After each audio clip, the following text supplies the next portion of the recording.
بسم اللہ الرحمن الرحیم۔ اللہ کے نام سے جو رحمان اور رحیم ہے۔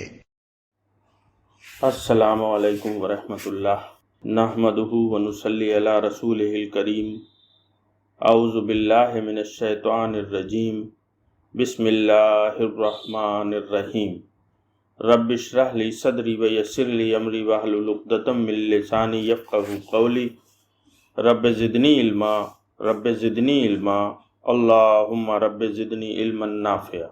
شب برات کی فضیلت، اس پر ایک ویڈیو پہلے میں بنا چکا ہوں جس میں نے کچھ حدیثیں پیش کی تھیں، اور دوسرا کام جو اس رات میں کیا جاتا ہے وہ قبروں کی زیارت ہے۔ اس پر بھی میں نے کچھ حدیثیں پیش کی تھیں۔ اب اس رات میں یا اس دن میں یعنی 15 شعبان کو کچھ اور کام بھی کیے جاتے ہیں، جیسے آتش بازی اور چراغاں وغیرہ۔ شب بارات کے دن چراغاں اور آتش بازی کو بڑی اہمیت حاصل ہوتی ہے۔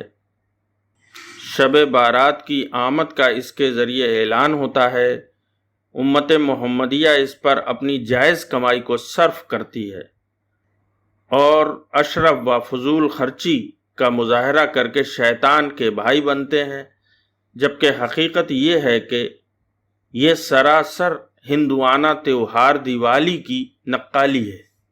اور صحیح حدیث میں نبی صلی اللہ علیہ وسلم نے فرمایا، جو کسی قوم کی مشابہت اختیار کرے گا اس کا شمار اسی قوم سے ہوگا۔ یعنی ہم جس کی مشابہت اختیار کریں گے، چاہے وہ لباس میں ہو، چاہے وہ شکل و صورت میں ہو، چاہے وہ تہواروں کی شکل میں ہو، اگر ہم کسی کی مشابہت اختیار کرتے ہیں کسی دوسری قوم کی، تو ہماری گنتی انہی لوگوں میں ہو جائے گی۔ اب جس طرح سے ہم آتش بازی کرتے ہیں یا اس کے علاوہ غیر اسلامی اور غیر شرعی اعمال پر عمل کرتے ہیں، تو اس پر علماء اسلام نے بہت سخت نکیر کی ہے۔ اب جب ہم آتش بازی کرتے ہیں تو اس میں بہت ساری برائیاں آ جاتی ہیں۔ بہت سارے لوگ تو یہ کہتے ہیں کہ دیکھیے، آتش بازی نہیں کرنا چاہیے، اس کی بدبو سے جو روحیں آتی ہیں وہ نہیں آئیں گی۔ اول تو یہ بات ہی غلط ہے کہ روحیں آتی ہیں۔ اس کے بارے میں قرآن اور حدیث میں بالکل واضح طور پر ہے کہ جو روح اللہ کے یہاں پہنچ گئی، یعنی انسان مر گیا، اس کی روح قبض کر لی گئی، تو اس کے بعد اس کی واپسی دنیا میں ممکن نہیں ہے۔ یہ قرآن اور حدیث دونوں سے ثابت ہے۔ بہرحال جب ہم آتش بازی کرتے ہیں تو اس میں کچھ خرابیاں ایسی بھی ہیں، جیسے مال کا ضیاع کرنا۔ مال کا ضیاع کرنا یہ قرآن سے حرام ثابت ہے۔ اپنی جان کو، اپنے بچوں کو اور اپنے پڑوسیوں کو خطرے میں ڈالنا، جس کی حرمت بھی قرآن مجید میں منصوص ہے۔ اللہ تعالیٰ نے فرمایا، مت ڈالو اپنی جانوں کو ہلاکت میں، سورہ بقرہ آیت نمبر 195۔ اسی واسطے حدیث شریف میں بلا ضرورت آگ کے تلبیس و قرب سے مخالفت آئی ہے، چنانچہ کھلی آگ اور جلتا چراغ چھوڑ کر سونے سے منع فرمایا گیا ہے۔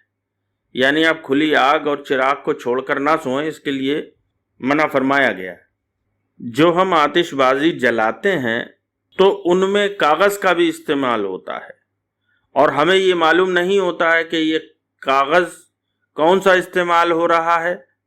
ہو سکتا ہے اس میں قرآن کی آیات والے کاغذ بھی استعمال ہو رہے ہوں، ہو سکتا ہے احادیث کی کتابوں سے کاغذ بھی استعمال ہو رہے ہوں، تو ہم کو ان چیزوں سے بچنا چاہیے۔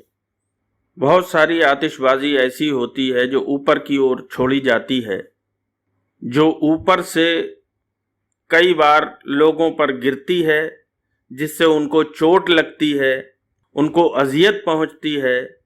اس کے علاوہ اس میں یاجوج ماجوج کی بھی مشابہت ہے، جیسا ان کے بارے میں آتا ہے کہ وہ آسمان کی طرف تیر چلائیں گے اور کفار کی مشابہت حرام ہے۔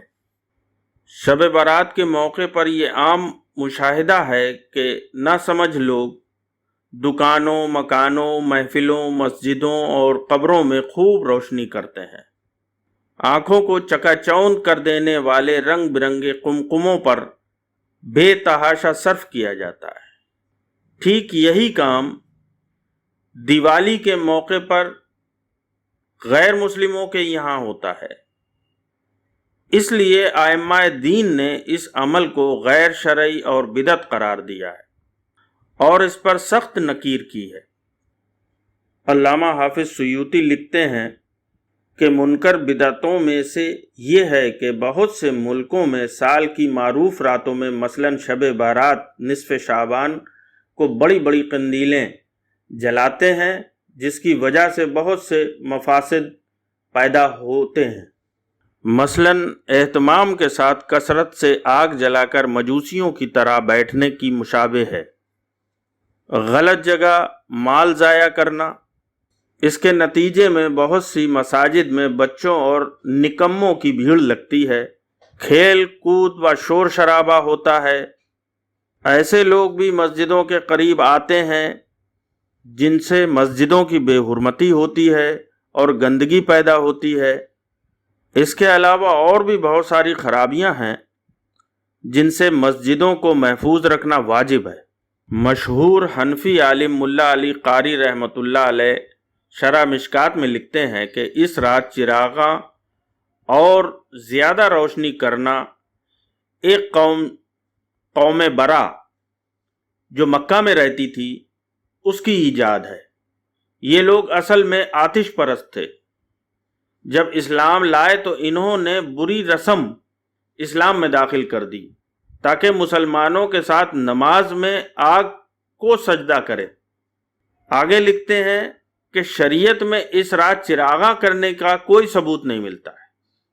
یہ حنفی عالم ہیں ملا علی قاری، یہ بہت بڑے علامہ ہیں اور حنفیت میں ان کو بہت بڑا مقام حاصل ہے۔ تو وہ لکھتے ہیں کہ اس رات میں چراغاں کرنے کا کوئی ثبوت نہیں ملتا۔ مشہور محدث شاہ عبد الحق دہلوی رحمۃ اللہ علیہ فرماتے ہیں، اور بدعت میں سے وہ رسم ہے جس کا اکثر ہند میں لوگوں نے رواج دے رکھا ہے، یعنی چراغ جلانا اور اس کو مکانوں اور دیواروں پر رکھنا اور اس پر فخر کرنا، یہ وہ جس کی معتبر کتابوں میں کوئی اصل نہیں اور کوئی ضعیف اور موضوع روایت تک بھی اس کے بارے میں وارد نہیں ہوئی، اور نہ اس کا ہند کے سوا کسی اور ملک میں رواج ہے، نہ حرمین شریفین میں اور نہ ان کے سوا عرب کے دیگر حصوں میں، سوائے اس کے کہ یہ ہندوستان، پاکستان وغیرہ میں ہوتا ہے کہ چراغاں کرتے ہیں ہم اور دیواروں پر، چھتوں پر رکھتے ہیں اور قبروں پر بھی رکھتے ہیں۔ اسی طرح مولانا عبد الحی لکھنوی لکھتے ہیں کہ عام جاہلوں نے اس رات یعنی رجب کی 27 اور شعبان کی 15ویں رات کو گویا 2 عیدیں بنا رکھی ہیں اور اس کو اسلام سمجھ رکھا ہے، حالانکہ یہ صریح بدعت ہے۔ اس میں چراغ اور روشنی کرنا خلاف سنت ہے۔ تعجب ہے کہ لوگ کس طرح بدعتوں کو کرتے ہیں اور سنتوں سے متعلق پرواہ نہیں رکھتے۔ گھروں، بازاروں، دکانوں اور مسجدوں کے علاوہ قبرستان میں شب کو نور بن جاتے ہیں، یعنی روشنی کرتے ہیں، اور وہاں بڑی چہل پہل ہوتی ہے، جبکہ ایک حدیث میں نبی صلی اللہ علیہ وسلم نے صراحت کے ساتھ قبرستان پر چراغاں کرنے والوں پر لعنت فرمائی ہے۔ سنن ابو داؤد، سنن نسائی، سنن ترمذی۔ مذکورہ اقوال سے یہ بات واضح ہو جاتی ہے کہ چراغاں کرنا اور آتش بازی یہ غیر اسلامی رسم ہے جس کا شریعت اسلامیہ سے کوئی تعلق نہیں، بلکہ یہ بدعت ہے۔ اب اگر کوئی مسلمان اس وضاحت کے باوجود بھی اس کو اسلام کا شعار اور نیک عمل سمجھ کر اپنائے تو اس سے بڑی نادانی کیا ہوگی۔ اللہ تعالیٰ سے دعا ہے کہ اللہ تعالیٰ ہم سب کو ان برے کاموں سے بچائے اور پیارے آقا صلی اللہ علیہ وسلم کے بتائے ہوئے راستے پر چلنے کی توفیق عطا فرمائے، آمین یا رب العالمین۔